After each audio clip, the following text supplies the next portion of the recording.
Good morning. How are we doing? Good morning. Good morning. I see sunshine where you are. It's rainy and cold where I am, and I'm not happy about it.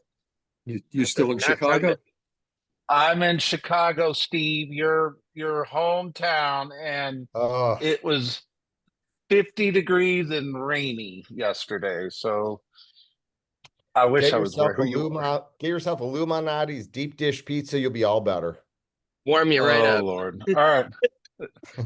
All right. So no need to go into football this morning. We'll go straight into stats. Uh let's get it going. All right. Well, I So did beat I did Broward beat you in County. fantasy. No, it ain't over, man. It's just now Monday. Okay, okay. Um all But are right. you getting tired of losing? Good Oh, Lord. We're gonna go into the real estate stats. Um all right. Active status change, Broward County single family, 861. Looks like it's come down a little bit over the last couple of weeks, but I don't think that's anything out of the norm, meaning we are in a seasonality period. I think you know, a little tapering off right now is probably healthy. I think if you were on the call last week or the week before, we think if inventory were to come down a little bit and demand increases at the same time, which we're expecting that happening right now, it's probably healthy for us right now. So I actually see that as a positive. If you look on active under contract, Broward single family, and pending, we're looking really healthy in terms of properties going under contract. And we've got our stats presentation coming up, Richard, right? And one of the things I'm thinking about for our stats presentation is we've talked about for a long time the tale of two markets, where you've got the condo market and you've got this single family market.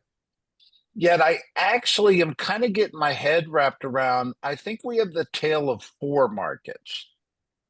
I think you have luxury single family and then median price single family, and you have luxury condo and median price condo.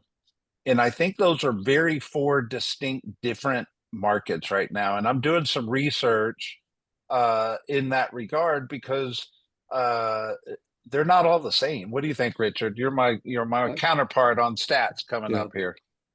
I've been commenting for quite a while now. This is the most fractured market that I've ever seen. And yeah, this is not the tale of two markets. You're right. In each of those markets, there are varying price points and varying locations. It's next to impossible to generalize about the market any longer. Yeah. I mean, real estate's always been hyper local, I found this on the web. but do I? My watch was speaking to me.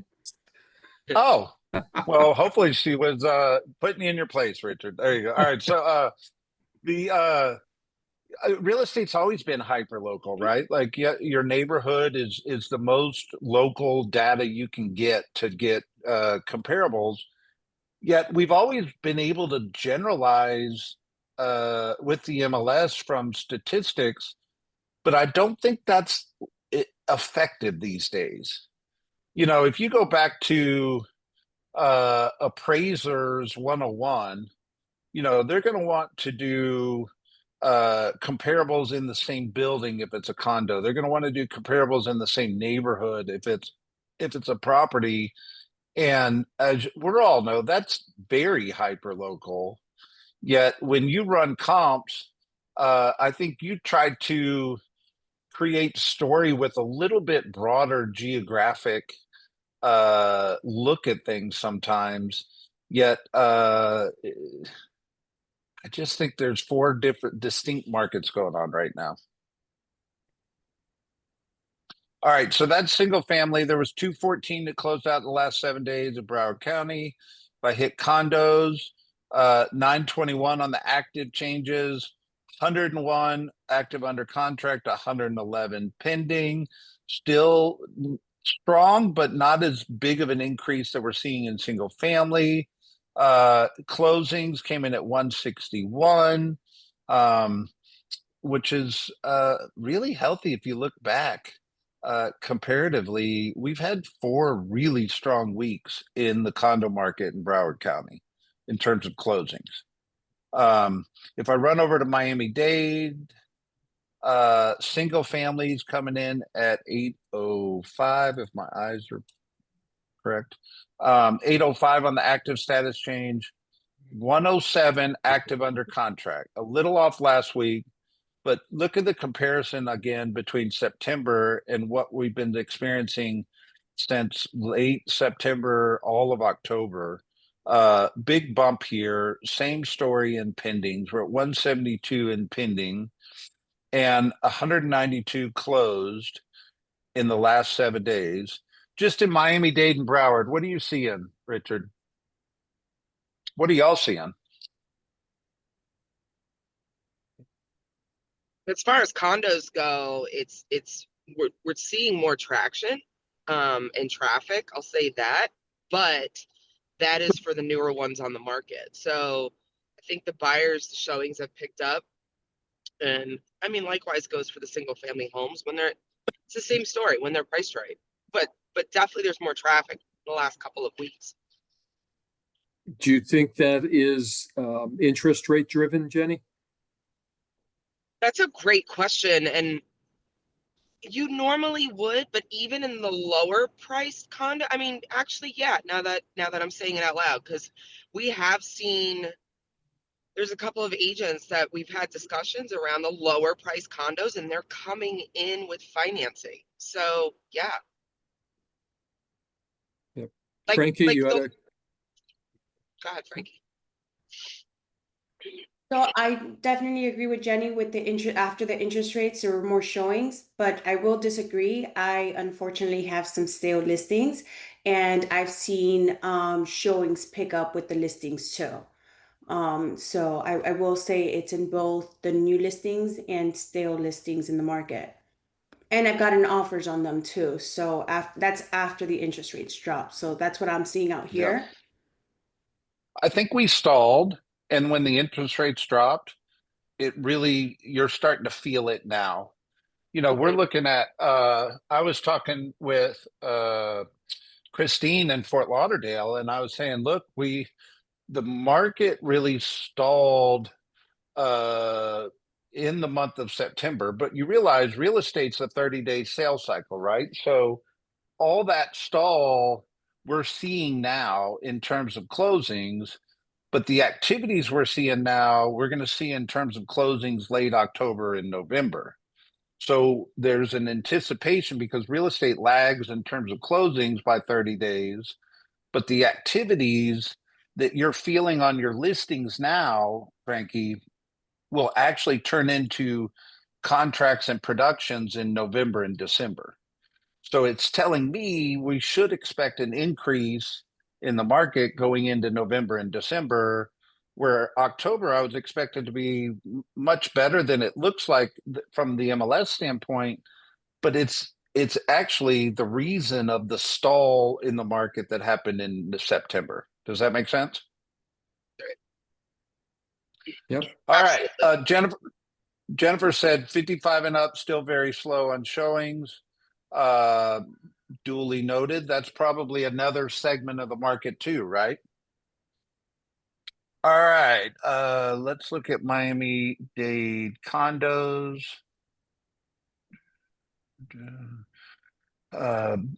Big jump inventory active last 3 weeks. 85 went under contract, which is a big number. I mean, you go back and look at these numbers in July, end of July, August, all the way up to about right here, which is that third week in September. And then all of a sudden we were in the 60s and now we're hitting 80, 90s, almost 100, 85. But if you just drew a line here, these properties had a chance of closing out in October, but most of these are going to close out in November. And look at the increase, right? And pendings are the same thing. You can just see it. Like the pending number in Miami-Dade condos were in the 70s and 80s. And all of a sudden we hit 135, 106, 111, 132. And now this is not segmented by luxury or median price condos. That's I'd be interested to segment that out for our stats presentation. Yet, in a general sense, in terms of condos, that's a big change. And that's just telling us money's coming to your pockets in the next 60 to 90 days faster than it did the previous 60, 90 days. Or it should. It'd be Yeah, interesting, if Brett. you look with all the numbers, Brett, if you add active under contract and pending together, look at what that number is, and that's 80% of that is going to be what your closings are in 30 days.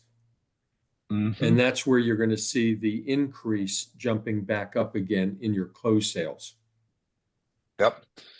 All right, real quick, Palm Beach. Same story on inventory. Not as drastic of a difference in Palm Beach on single family. They're at 180, but they were hitting 180 before, but they experienced a September lull as well. Pending, same thing. They were kind of 130, September lull, and then back up to the 130s. So real estate is never a flat line. So, but it's duly noted that there was this September lull, right? And then closings, 242.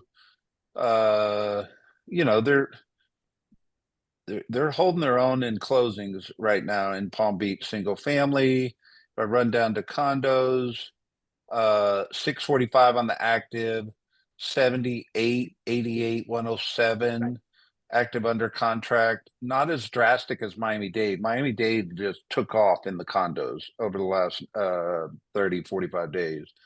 And then the pendings, they certainly have an increase in the last 4 weeks in the condos in Palm Beach compared to what we were seeing. And then the closings, they bounce around a lot more, but yet 200 at the end of the last month. We've got 100 in the last 7 days. I'm expecting that number to stay pretty strong going forward. So any last thoughts on stats before we move in?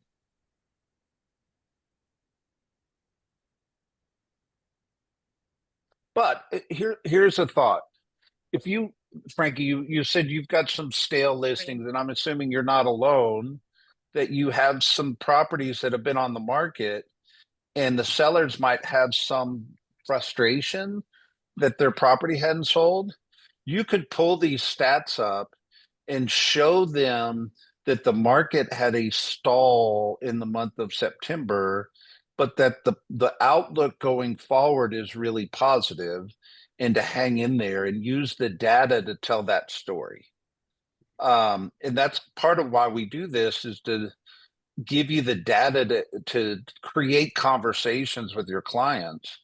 Because if I was a seller and I'm coming up on expiration with you, in September we didn't have a lot of showings, and you brought it to me to show me that the market stalled out in the month of September, but it's picking up again, I feel hope. I feel optimism. I feel, okay, let's go. Let's hang in there a little longer.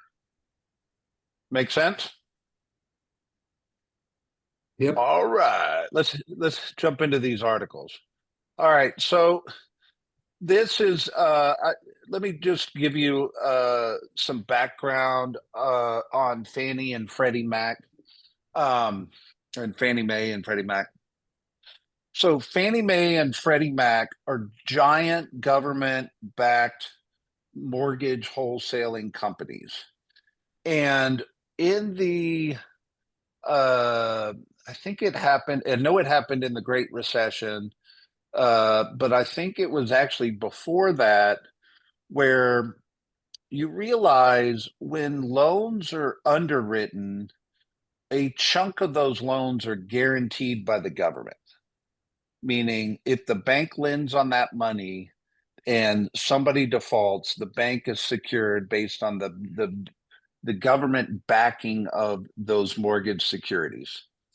Well, whether it's a Democratic administration or a Republican administration, everybody has agreed that the US government needs to reduce their risk in backing government loans. Like they're at risk because they're too heavily invested in backing of government loans. So the Biden administration came out with a strategic plan around what to do with Fannie and Freddie Mac. The Trump administration is now laying out a new plan around what to do with Fannie Mae and Freddie Mac. Everybody's motivated to do something with Fannie Mae and Freddie Mac at some point in time. The reason I bring this up is it will change the landscape of real estate at some point in the future when Fannie Mae and Freddie Mac are less backed by the government securities, meaning private money probably will end up backing the mortgages in the future more so than government backing the mortgages in the future. And there's a lot of fraud they want to combat and that kind of thing. I don't think this is getting into the details of this would be at this point is too preliminary. The only reason I put this article on here was to make you aware that there's motivations on both sides of the aisle at some point in time to do something different with Fannie Mae and Freddie Mac. And that affects our industry, and you just need to be aware of it. That's the reason I put this article up here. Make sense? Mm-hmm. Yeah. All right, moving on. Okay. Zillow built a ChatGPT integration. And this article is taking a stab at what that means for real estate. And basically what happens is if the consumer goes to ChatGPT and types Zillow before their prompt, it sources 100% of the data back to Zillow. And I think it's extremely strategic for Zillow. And I wonder what it does long term in our industry. So you should be aware of this because what's happening in the real estate industry right now is the SEO game, the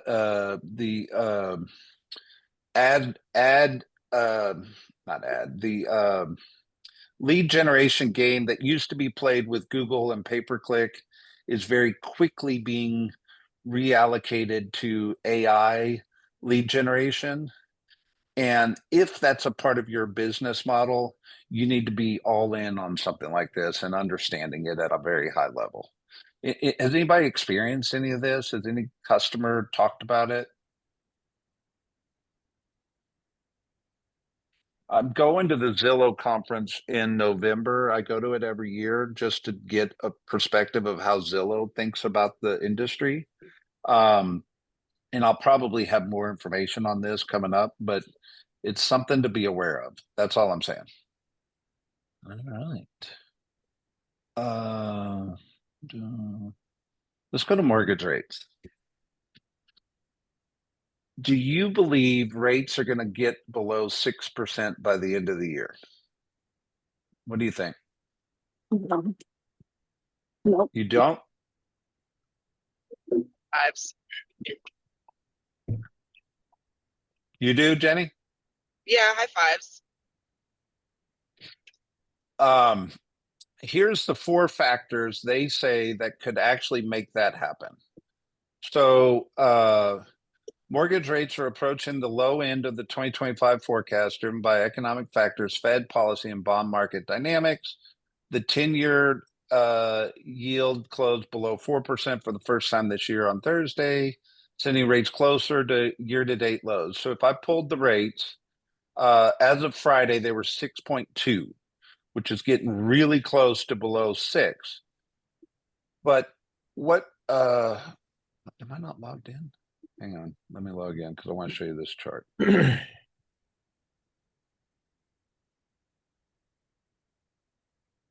they have the 4 points, right? So Yeah, go ahead. the jobs report came down, right? And then in the article there, trying to remember all 4, but the one was with the economy just softening a bit, right? And So it's a 10-year yield, right, which was this, down last week, which was down. So it's weaker right? economic and labor data.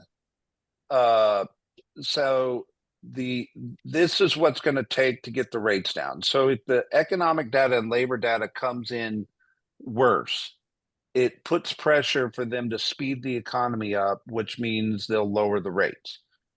Here's the challenge with this. The government's shut down. And we don't know when the government's going to reopen. So there are no economic data or labor data that will come out until the government reopens. So then you're going to have a lot of economists predicting what they think it is, but you're not going to actually have the data until the government reopens. So it may stall on that point. More Fed members sounding dovish, which is an interesting SAT word here, which just basically means that the more the Feds start talking, they talk themselves into doing something. And then a stock market pullback, which could drive money into bonds as well. So if the stock market starts to go down, most people pull their money out of stocks and move them into bonds because they don't like it to sit in cash. And if they move money into bonds, it pulls the bond market down, which will pull the rates down. And then mortgage spreads improving even a little during any of the events above. So this is, where's the chart? Right here. All right. So if you go back to 1970, you'll notice that the 10-year yield is the black line and the red line is the interest mortgage rates. They've always been trending together. Yet, as of late, there's a bigger gap between the 10-year yield and mortgage rates. And they actually want this gap to come closer together. So they're expecting that the mortgage rates are going to come down to close the gap to being correct or more appropriately tracking with the 10-year yield. And all signs say the rates are coming down. And are they going to get down below 6 before the end of the year? My crystal ball opinion, there may be a week in there where they go under 6, but I think it's going to be for 2026 before we're like consistently below 6% interest. And when that happens, buyers are going to put the foot on the gas pedal and start buying at a high level. Anybody have a different opinion or thought? I agree with you that if rates hit that 6, you're going to see more buyers coming off the sidelines and getting active in the market. That'll stir up everything. But Brent, this graph here is great to help you understand why, when the Fed lowers their rate by 1/4 of a point, that's not matched in your interest rates. Your interest rates are governed by your bond, the Treasury. And that has to deal with your investors wanting to feel secure. And for a while now, they haven't. And that's why that spread has changed. Historically, it shows you here that spread has been somewhere between like 1.75 and 2.25. And for the last couple of years, it's been closer to 2.75. So that in itself, if the investors start feeling more secure, that spread should narrow, and that by itself can get us down to 6%. Yeah. Yep. And Brett, I think the talking points is for everybody who has buyers who are on the fence right now. The talking points are keep your cash, don't do any big purchases, don't buy cars, don't buy anything, and keep your money there because you're gonna let them know when it's time to really hit the pavement and start looking. I'm now. So Dave, you were going to say something. Well, I think it's going to be really interesting when the rates do come down and the competition is out there for affordable single family homes. That's going to go crazy. But I still, we're still a 62% vertical market. And I don't have the answer for how to get our condo inventory absorbed. It's a very scary place out there. And I lived through this in 2007 when all those condos were speculated and we had all this condo inventory and it brought the country down. And we have to find a way so we don't go through it again. Yeah. I do have a question I think more than an yeah, give me just a sec, Imra, and then, or Caesar, and then I'll come to you. I think people expect it to be fixed quickly. And the reality is it's probably a couple years before that problem's going to be resolved. And because it takes time to absorb, right? Like those properties will catch up at some point in the future, but it's not a 3-month or a 6-month window. It's probably a couple years. Go ahead, Caesar. Sorry, Richard was trying to say something. I don't know. Okay, so my question is regarding the interest rates and purchase price point. I just came from BPCon, Las Vegas, Bigger Pockets, and I'm surrounded with investors all the time. Do you really think it's more a matter of interest rates or purchase price points? Because purchase price points are really high. Yeah, I think if you come to our stats presentation, I'm going to show you some data that I haven't shown you before around price projections. And I showed Richard it last week, and you're not going to love it because I can show you that its prices are probably coming down. Yet, I think that long term, that's a good thing. Short term, nobody's going to love it, right? But long term, it's a good thing. And once again, I just want to reiterate, you've got 4 different markets here. You've got the luxury single family, and you got the median price single family, and luxury condo and median price condo. And that conversation will be different in all 4 segments. And the stats meeting, Richard, I have it on my calendar. I think it's November 7th. Correct. Yep.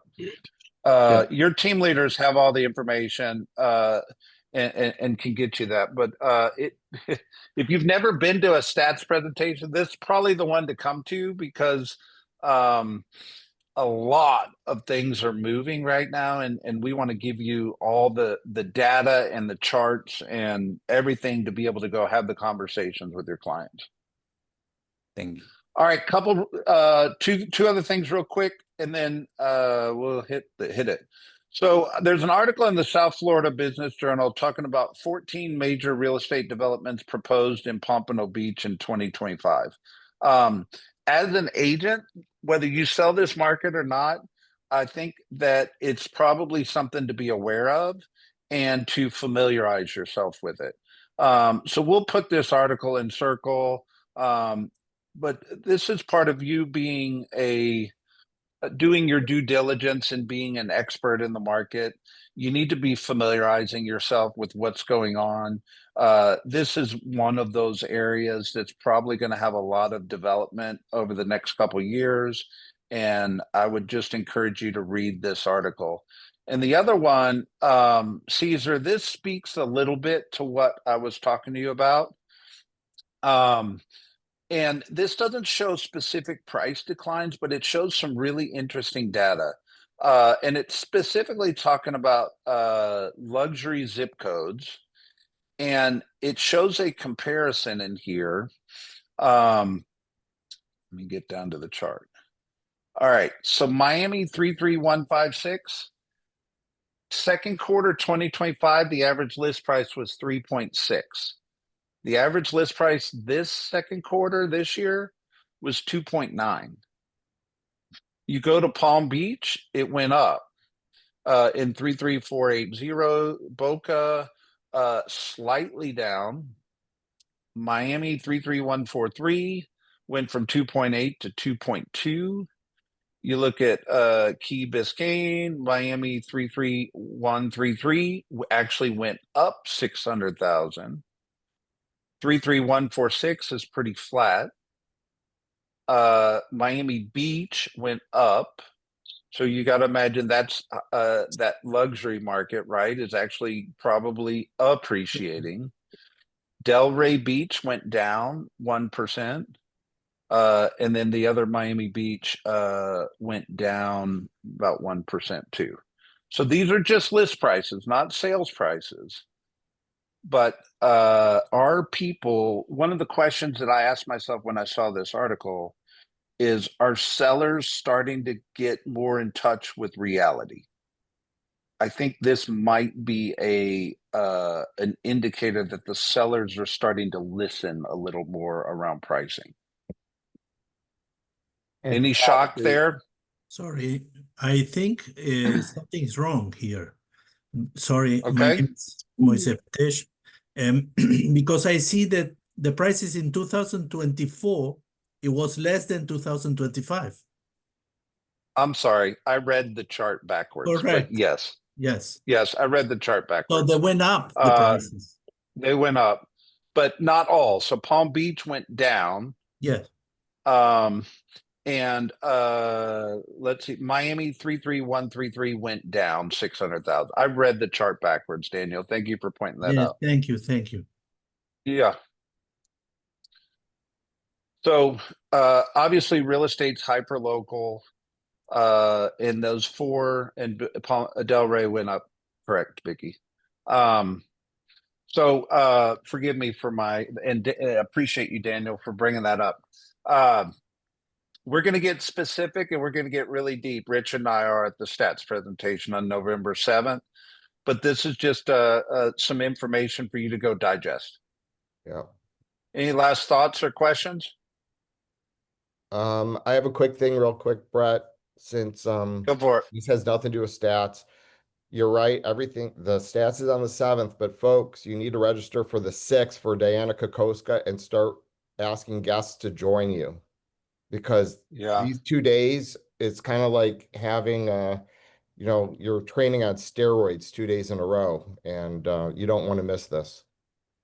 So those that don't know who Diana Kokoska is, Diana Kokoska was a incredible real estate agent early in her career and was trained by Mike Ferry into the coaching world. She was married to Tony DeCello, who was another incredible agent. So it's two brilliant minds.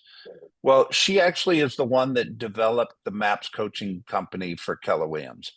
And she was one of the most brilliant minds, an incredible mentor to me, and taught a lot of us a lot of our thinking. If you walk into a training room and see bold laws on the wall, that's her. So she is in an inner circle with me and coming to pour into you out a relationship with me. And I couldn't be more excited to bring her there. And it's a very unique opportunity. And she has a book called Becoming More. So the only ask she had was that we charge people, I think it was like $28 or something, where you get a copy of her book, she'll sign it for you. But the material you're going to get that day is way more valuable than whatever you would have to pay to attend that event. All right, guys, we're a little over time, so I'm going to cut it. Have a good one. Brett. Thank you, Brett. Bye, Talk to you guys. later. Bye-bye.